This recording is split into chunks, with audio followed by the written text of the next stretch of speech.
Bienvenidos al informativo económico de Deutsche Welle. El presidente de Estados Unidos, Joe Biden, ha anunciado un fuerte aumento de los aranceles para vehículos eléctricos y paneles solares chinos, con el objetivo de evitar que el mercado estadounidense se vea inundado con productos más baratos que los de la industria local.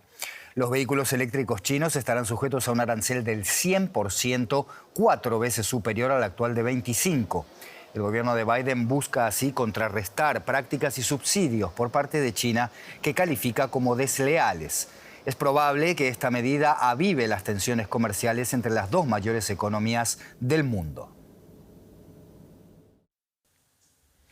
Y de este pulso arancelario y comercial vamos a hablar con nuestro colega Argemino Barro, que nos está escuchando en Nueva York. Argemino, el aumento de los aranceles parece una continuación de las políticas comerciales proteccionistas de Donald Trump y también tiene una lectura política en un año de elecciones presidenciales, ¿verdad? Efectivamente. De hecho, Joe Biden hace unos años, en 2018, cuando Donald Trump inició su escalada arancelaria, él fue muy crítico, pero luego como presidente se ha mostrado continuista en este aspecto. La Casa Blanca, por eso, en las últimas horas también ha intentado poner distancia con las medidas de Donald Trump, diciendo que las de Joe Biden no son iguales, que son un poco más específicas, un poco más finas y que vienen acompañadas de buenas relaciones con los aliados de Estados Unidos. Al mismo tiempo, el mensaje proteccionista que dan estas medidas parece que es más bienvenido en estados del interior, que además son estados clave que tiene que ganar Joe Biden en noviembre para ser elegido. Pensamos, por ejemplo, en Georgia o en Michigan, donde tienen fábricas de baterías. Así que, además de encontrarle una lectura geopolítica y una lectura económica a estas medidas anunciadas hoy, es inevitable también verles una lectura en clave electoral. Argemino, estas medidas que anunció Biden fueron recibidas con críticas. No es la primera vez que Estados Unidos impone aranceles a productos chinos y esto no se ha reflejado necesariamente en un impulso para la industria nacional, ¿verdad? Eso es, hay que diferenciar por un lado entre los aranceles a China y por otro las políticas de estímulos a estos sectores que Joe Biden dice que quiere defender y que quiere llevar a liderar, según ha dicho él, los mercados mundiales de estos mismos productos. Algunos economistas, por ejemplo, Joseph Stiglitz, citado por The New York Times, han dicho que los aranceles van a ser insuficientes y que va a ser muy difícil revertir 3 décadas de desindustrialización y que también hay que hacer, como durante la Guerra Fría, dijo él, invertir en los tejidos productivos. Si miramos un ejemplo práctico, el de los paneles solares. En 2012, Estados Unidos impuso aranceles a este sector, a China. Más de una década después, los chinos controlan el 78% de este mercado de paneles solares a nivel mundial, los norteamericanos un 2%, a pesar de haber impuesto aranceles y subsidios también en casa. Queda por ver si estas medidas anunciadas por Joe Biden van a lograr reequilibrar un paisaje, una balanza que por ahora, con la excepción de los semiconductores, por cierto, que controla Estados Unidos, está sin duda del lado de China. Argemino Barro en Nueva York, gracias por estas informaciones, hasta cualquier momento. A vosotros, un abrazo. Nos vamos a Argentina ahora, donde la inflación registró en el mes de abril el 4º mes consecutivo de desaceleración. Se situó por primera vez en un dígito desde que asumió el gobierno de Javier Milei. Fue una cifra del 8,8% mensual, cifra que el presidente ultraliberal argentino calificó como una goleada, pero que los economistas explican con una caída generalizada del consumo, recortes de gastos, despidos, paralización de obras públicas y el deterioro de salarios y jubilaciones. Según los datos del Instituto de Estadísticas, la variación del índice de precios al consumidor acumuló un alza del 65% en lo que va del año y roza ya el 290% en materia interanual. El sector de mayor aumento en el mes de abril fue vivienda, junto al de suministros como agua, electricidad, gas y otros combustibles, mientras que registraron menores crecidas alimentos y bebidas. Milei busca impulsar una ambiciosa desregulación de la economía con el fin de alcanzar el déficit cero para finales de año. Y de este panorama económico en Argentina vamos a hablar con nuestro compañero Alejandro Rebosio, que nos está escuchando en Buenos Aires. Alejandro, el gobierno argentino festeja como un éxito este índice inflacionario de un dígito, aunque la inflación haya caído desde niveles disparados al principio de esta gestión y sean en buena parte consecuencia, como decíamos, del derrumbe del consumo de los argentinos. ¿Cuáles son las razones del gobierno para festejar más allá de esta cifra que, no olvidemos, deja la tasa interanual en más de 280%, que sigue siendo el doble de la que había 2 meses antes de que asumiera Milei? Así es. El gobierno de Milei festeja porque considera que es, bueno, después de 5 meses en que la inflación superó el 10%, bueno, después de medio año, por fin la inflación baja de ese 10% mensual. Y también festeja porque el anterior gobierno, el de Alberto Fernández, se había despedido en noviembre pasado con una inflación de 12,7%. Por lo tanto, ahora la inflación mensual es menor a la del último mes del gobierno de Fernández.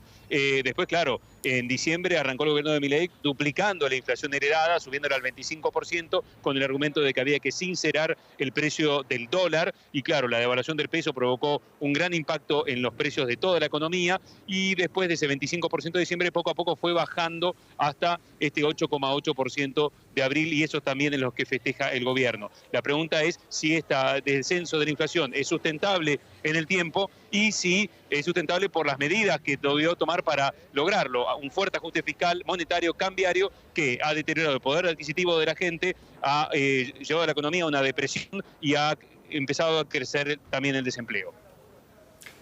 Bueno, la inflación empieza a bajar entonces, Alejandro, pero los dólares en Argentina siguen faltando y esto alimenta los rumores de una nueva devaluación del peso antes de finales de año, y una devaluación siempre dispara los precios en Argentina. ¿Qué se está diciendo allá sobre este asunto? Ese es uno de los temas de donde se ve si es sustentable o no este plan. Si va a poder o no mantener el tipo de cambio actual, que recordamos que en diciembre en el mercado oficial el dólar subió más del 100%, pero luego a partir de enero en adelante el dólar solamente sube un 2% mensual cuando la inflación es muy superior a ese nivel. Por eso hay quienes consideran que se necesita otra vez devaluar. Por ejemplo, el Fondo Monetario Internacional ayer dijo que se necesita recuperar una flexibilidad cambiaria. Eso implicaría depreciar el peso y provocar otra vez un alza de los precios. Milei, mientras tanto, niega la necesidad de una devaluación, dice que eso no es necesario, pero claro, ¿cómo puede evitar esa devaluación? Por un lado, puede ser forzando a que la economía se siga hundiendo, que las empresas y los individuos tengan que seguir usando sus ahorros en dólares, vendiéndolos para poder pagar los gastos cotidianos. Y bueno, hay que ver cuán sustentable sea esa caída de la economía en el largo plazo. Alejandro Rebocio en Buenos Aires, gracias por estas informaciones. Nos vemos la próxima. Gracias a ustedes. Y ahora repasamos rápidamente un par de noticias económicas de esta jornada. La gran demanda de munición ha dado al fabricante alemán de armamento Rheinmetall un fuerte impulso. En el primer trimestre del año, las ventas de su segmento de municiones aumentaron en un 70% respecto al año pasado. Rheinmetall fabrica proyectiles para tanques, artillería y cañones antiaéreos. Una gran parte ha tenido como destino Ucrania. El gigante chino del comercio electrónico Alibaba anunció el martes un leve aumento en sus ingresos anuales a medida que se relajan las medidas regulatorias para el sector tecnológico del país. La empresa, con sede en la ciudad de Hangzhou, es uno de los mayores actores tecnológicos en China, con operaciones que abarcan comercio minorista, pagos digitales, inteligencia artificial y entretenimiento.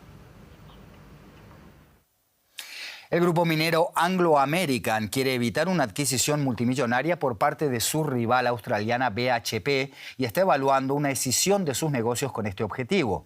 Anglo American anunció que también estudia la posibilidad de vender sus negocios de carbón, níquel, diamantes y platino. La minera de mayor capitalización bursátil del mundo hasta hace poco, con 140.000 millones de dólares, rechazó la oferta de compra mejorada de 43.000 millones por parte de BHP.